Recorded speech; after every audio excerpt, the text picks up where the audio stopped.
pertama sekali saya harus sampaikan kepada sahabat-sahabat semua yang calon anggota Banser, karena sahabat-sahabat ini belum menjadi Ansor dan Banser, masih butuh waktu prosesnya perlu dibaiat, jadi masih calon. Maka yang pertama sahabat-sahabat harus meluruskan niat sahabat-sahabat semua untuk berkhidmat di organisasi ini. Banser atau Ansor ini, Barisan Ansor Serbaguna ini bukan organisasi abal-abal, bukan organisasi yang lahir karena kepentingan politik, tidak sama sekali. Ansor dan Banser itu lahir sebelum Republik ini ada. Ansor dan Banser lahir pada tahun 1934. Jadi sebelum Indonesia merdeka, kita sudah hadir di Republik ini. Tujuannya apa? Ansor dan Banser hadir di Indonesia sebelum Indonesia merdeka. Tujuannya adalah memerdekakan negara kesatuan Republik Indonesia. Jadi Ansor dan Banser dilahirkan oleh para kiai dengan tujuan mendirikan negara Indonesia. Kalau hari ini kemudian ada organisasi atau ada kelompok lain yang ingin merubah negara ini, maka Ansor dan Banser harus berdiri paling depan menghadapi kelompok-kelompok ini. Apapun nama kelompoknya, mau kelompok agama, mau kelompok kepemudaan atau apapun namanya, kita harus berdiri paling depan menghadapi kelompok-kelompok ini yang mengancam negara kesatuan Indonesia. Kenapa? Ingat, tanggal 22 Oktober kita selalu memperingati namanya Hari Santri. Hari Santri itu dilahirkan karena pada tanggal itu ada yang namanya fatwa resolusi jihad yang dikeluarkan oleh Hadratus Syekh Basim Asy'ari. Apa isi fatwa resolusi jihad itu? Pada saat itu Bung Karno mengutus salah satu utusannya menghadap kepada Mbah Hasim karena ada tentara nikah Inggris masuk ke Surabaya. Apa yang ditanyakan oleh utusan Bung Karno? Kiai, apa hukumnya mempertahankan kemerdekaan Indonesia? Jawab Mbah Hasim Asy'ari apa? Mbah Hasim Asy'ari tidak langsung menjawab, tetapi beliau menyatakan saya harus mengumpulkan kiai-kiai se-Jawa dan Madura dulu. Setelah saya berunding dan berdiskusi dengan para kiai, baru kami akan mengeluarkan keputusan. Maka Mbah Wahab diutus oleh Mbah Hasim untuk mengumpulkan kiai-kiai dan berkumpul kiai-kiai.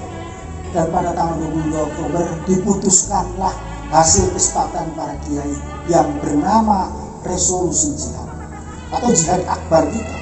Apa itu? Yang pertama adalah fardu ain, hukumnya bagi umat Islam yang tinggal di Surabaya atau berjarak 83 km dari Surabaya untuk mempertahankan negara kesatuan Republik Indonesia.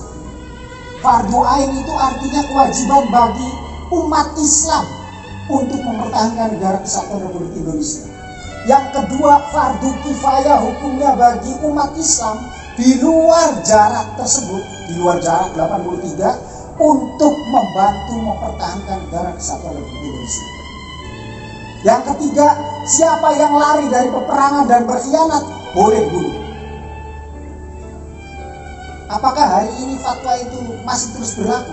Mas, apabila ada ancaman terhadap negara ini, kita pastikan kita selalu ingat pada fatwanya Basim Asy'ari, fatwa resolusi jihad yang kita peringati setiap tanggal 22 Oktober sebagai Hari Santri. Apa?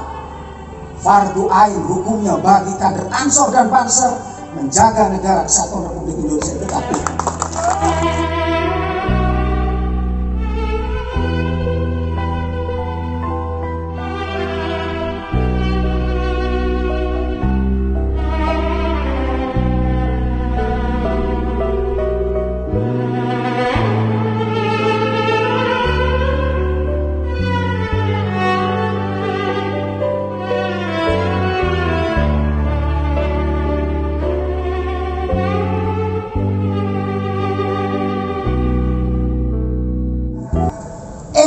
Dilahirkan karena Wahabi. 1926 Bopak Turki Utsmani runtuh, Hijaz itu dikuasai oleh Muhammad bin Abdul Wahab dan Abdul Aziz bin Abdul Salam. Maka kiai-kiai di Nusantara mendirikan namanya Jamiah Nahdlatul Ulama. Ada seorang naib mursyid Toriko Naksabandia Internasional namanya Syekh Mustafa. Saya sering ceritakan kepada rekan-rekan agar selalu mengingat apa yang beliau nyatakan. Syekh Mustafa menyatakan begini. Ini mursyid Toriko ya. Mursyid Toriko itu muridnya tidak pernah digunakan untuk hal-hal tidak baik. Muridnya digunakan untuk hal-hal mengingat kepada Allah Subhanahu wa taala. Tidak seperti kita.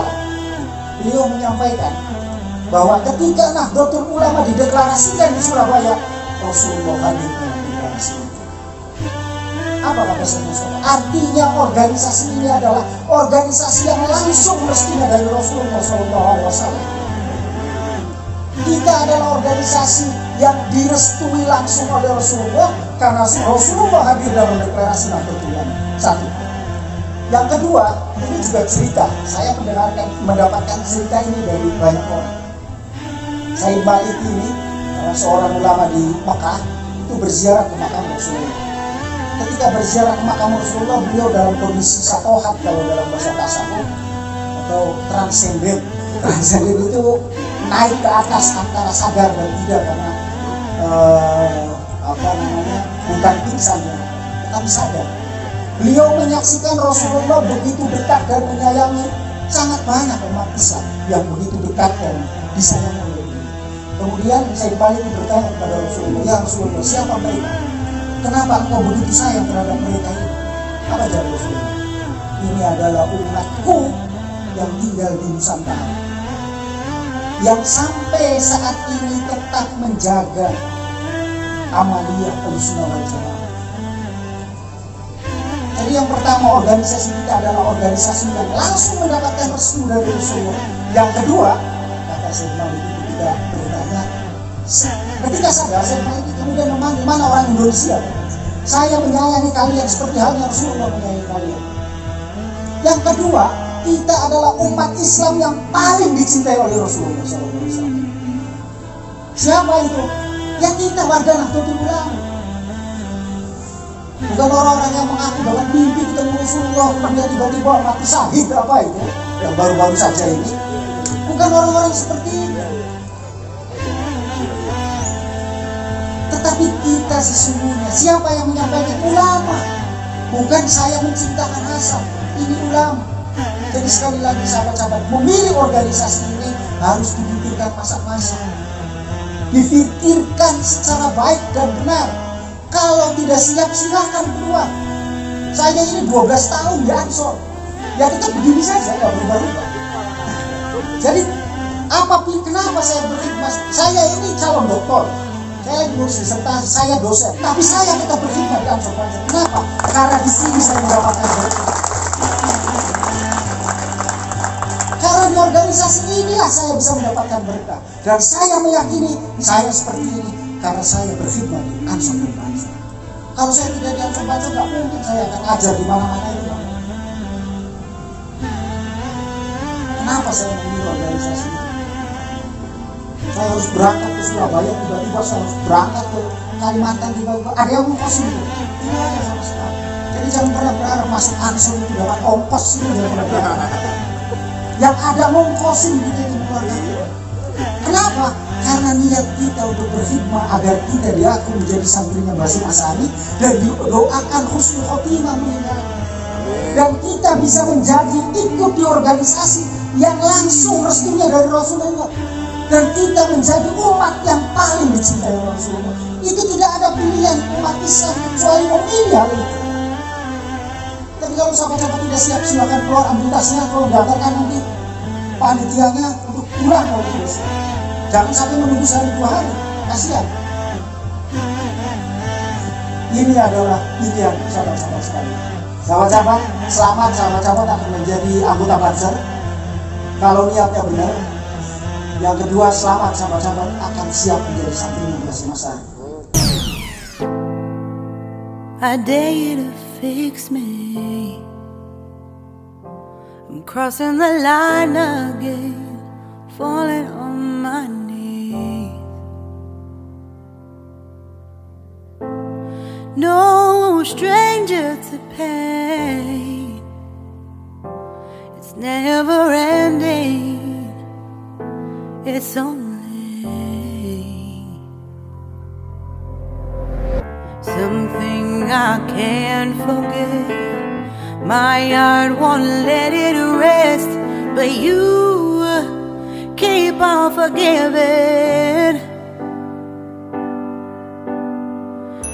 Admit that I'm afraid.